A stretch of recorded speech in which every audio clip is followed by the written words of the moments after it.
এই পূজার ইতিহাস বলতে শোনা যায়, রানাঘাটের পালচৌধুরী বাড়ির দেবীর পাটা কালনার মহিষমর্দিনী তলার ঘাটে ভেসে এসেছিল। স্বপ্নাদেশ পেয়ে এলাকার এক স্বনামধন্য ব্যবসায়ী ঈশ্বরীপ্রসাদ পাল সেই পাটা তুলে এনে অন্য ব্যবসায়ীদের নিয়ে এই পুজো প্রচলন করেন। সেই থেকে এই পূজা শ্রাবণ মাসের শুক্লাপক্ষের সপ্তমী থেকে দশমী তিথি পর্যন্ত হয়। বাংলার সংস্কৃতি ব্যতিক্রমের ও বৈচিত্র্যের জন্য সব সময় ভারতের অন্যান্য প্রদেশের থেকে আলাদা। কালনায় শ্রাবণ মাসের মহাসমারোহে দুর্গা পূজা পালন তার উদাহরণ। সুপ্রাচীন মহিষমর্দিনী পূজার মাধ্যমে কালনা শহর নিজের একটা পরিচিত তৈরি করেছে। যদিও তীর্থনগরী অম্বিকা হিসাবেও কালনার নাম সবার জানা। প্রাচীন এই মহিষমর্দিনী পুজোর প্রচলন করেন কালনা শহরের ব্যবসায়ীরা। পরে তা শহরবাসীর নিজস্ব উৎসবে পরিণত হয়। পূর্ব বর্ধমান ছাড়াও ওই অঞ্চল লাগোয়া হুগলি ও নদিয়ার বিস্তীর্ণ এলাকার লক্ষাধিক মানুষ যোগ দেন পুজোয়। সুদূর অতীত থেকে আজ অবধি হয়ে আসা এই পুজোর পড়তে পড়তে জড়িয়ে রয়েছে ইতিহাস। জকালনার চকবাজারের উত্তরে আজকে পোস্ট অফিস বর্ধমান রাজের 16 কুঠুরি রবা পাশ দিয়ে যে রাস্তা খেয়াঘাট শ্মশানের দিকে যায়, যে রাস্তায় একটি বকুল গাছ ও বকুলেশ্বরী কালীমাতার দর্শন মেলে, সেই বকুল তলার বা পাশ দিয়ে সোজা যে রাস্তা মহিষমর্দিনী স্নান ঘাটের দিকে গেছে, এই পথের একদম শেষ প্রান্তে মায়ের দালান মন্দির। আগে এই রাস্তার নাম ছিল সদর ঘাট আর ঘাটটির নাম ছিল ভক্তাঘাট। সেই সময় ব্যবসায়ীরা আটদাররা এই ঘাটেই মালপত্র আমদানি রপ্তানি করত। পঞ্চদশ ও ষোড়শ শতাব্দীতে কালনা শহরটিকে অন্যতম বাণিজ্য কেন্দ্র ও নদীবন্দর হিসেবে ব্যবহার করা হতো। শহরটির নাম পাওয়া যায় ধৈর লেখা পবনদূত, তবে তখন এই শহরের নাম ছিল অম্বুয়া নগরী। সে কথা তবে চৈতন্য মহাপ্রভু জন্মের আগের। বৈষ্ণব ধর্মের প্রাণ পুরুষ শ্রীচৈতন্য মহাপ্রভুর পদর্যে ধন্য হয়ে হাত ধরে এই শহর হয়ে উঠল শ্রীপাট অম্বিকা কালনা। শ্রীচৈতন্যদেবের জন্মের 200 বছর পর অষ্টাদশ শতাব্দীতে তখন ব্রিটিশ শাসন কায়েম করে এলেন বর্ধমান রাজরা। তারা কালনাকে সাজালেন মন্দির দিয়ে, আটচালা, দোচালা, জোর বাংলা, 25 চূড়ার দেবালয় শিবালয় স্থাপন করে। তবে বর্ধমান মহারাজদের অর্থ আনুকূল্যে শহরের পূর্বাংশে গড়ে উঠল নয়াপত্তনী নয়াগঞ্জ। এই নয়াগঞ্জেই মাতা মহিষমর্দিনীর পূজার আদি কাহিনীর গোড়াপত্তন। নয়াগঞ্জ থেকে হপ্তাঘাট পুরোটাই সবসময় সরগরম থাকত ব্যবসায়ী আর ক্রেতাদের ভিড়ে। এখানেই ঈশ্বরচাঁদ পালচৌধুরী এক আটদার ছিলেন। তিনি রানাঘাটের পালচৌধুরী পরিবারের একজন সদস্য। তিনি সৎ, ধর্মভীরু ও মিশুকে মানুষ হওয়ায় সকলে তাকে সম্ভ্রম করতেন। লোককথা অনুযায়ী একদিন ভোরবেলা ঈশ্বরচাঁদ পালচৌধুরী মশাই যখন গঙ্গায় স্নান সেরে উঠে আসছেন, এমন সময় দেখলেন এক অপরূপা জ্যোতির্ময়ী রমণী তার সামনে দাঁড়িয়ে আছেন। চৌধুরী মশাই বাকরুদ্ধ হয়ে করজোরে পরিচয় জানতে চাইলে দেবী বললেন, রানাঘাটে পাল চৌধুরী বাড়িতে আমার পূজার অনাচার হচ্ছে, তাই আমি আর সেখানে থাকব না। আমি এখানে চলে আসব। তুই আমার পূজার আয়োজন কর। কাল আমার পাটাখানা ভেসে এসে এখানে আটকে যাবে। সেই পাটায় আমার মূর্তি গড়ে পুজো করিস। এই বলে দেবী অন্তর্হিত হলেন।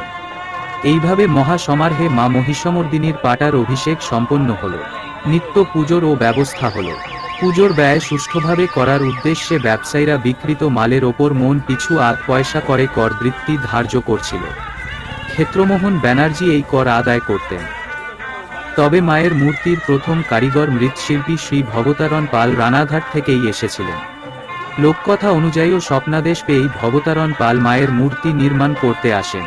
অত্যন্ত নিষ্ঠা সহকারে ও সুচিতা সহকারে আজও মায়ের প্রতিমা গড়া হয়। প্রথমে হোগলা ছাউনির অস্থায়ী মণ্ডপে পুজো শুরু হয়। প্রথম বছর পুজোর আয়োজন করতে করতে চৈত্র মাস চলে এলো। ঠিক হলো শুক্লা সপ্তমী বা পূর্ণিমাতে মায়ের পুজো হবে। প্রথম পূজারী ছিলেন পুরাতন হাটের ষোড়শী মুখোপাধ্যায়।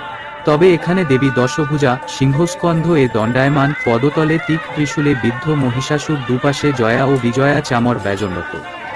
সেইভাবেই চলছিল পুজো। কিন্তু চৈত্র মাস বছরের তামামির মাস। এই সময় ব্যবসায়ীদের বাৎসরিক হিসাব নিকাশ সারতেই হয়। তাছাড়া এই সময় পুজোর নানান অসুবিধা হয়।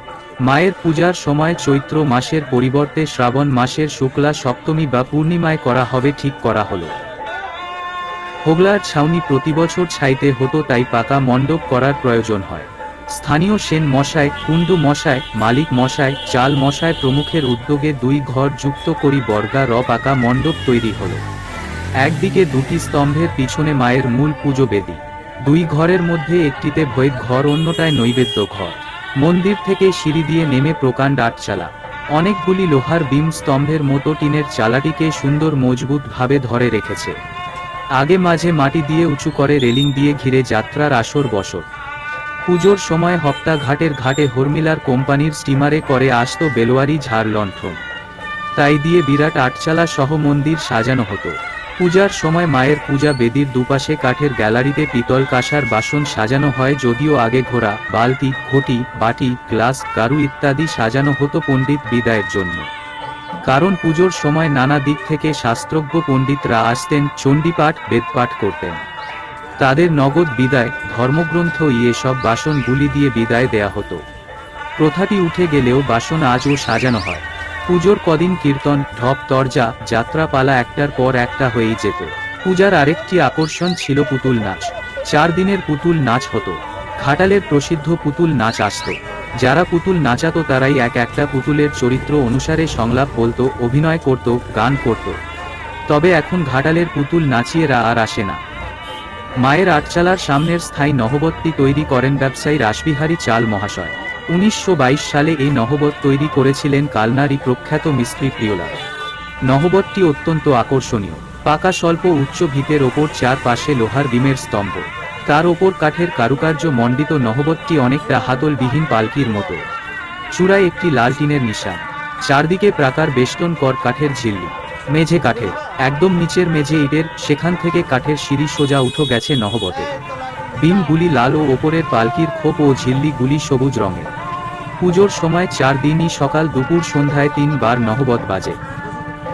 জ্যৈষ্ঠ মাসে দশহারার সময় মায়ের পাটা পুজো হয় ও সেই উপলক্ষে একটু ছাগ বলি হয় এবং বৃত্তিধারীদের মধ্যে সন্দেশ বিলি করা হয়। তৎপর নিষ্ঠা সহকারে মায়ের প্রতিমা তৈরি শুরু হয়। শ্রাবণী পূর্ণিমায় এই পুজো হয়। মায়ের সোনা রূপার অলংকার ও বাসনপত্র সকল নিরাপত্তার স্বার্থে ব্যাংকের লকারে থাকে। তাই ষষ্ঠীর দিন সকালে ব্যাংক থেকে তা এনে মাকে সাজানো হয়।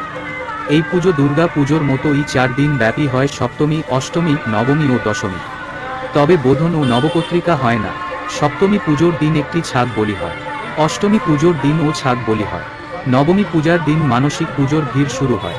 শাড়ি, ফলমূল, সন্দেশ, অলংকার স্তূপকার হয়। নবমী পূজার দিন প্রথমে বন্ধনী পুজো হয়।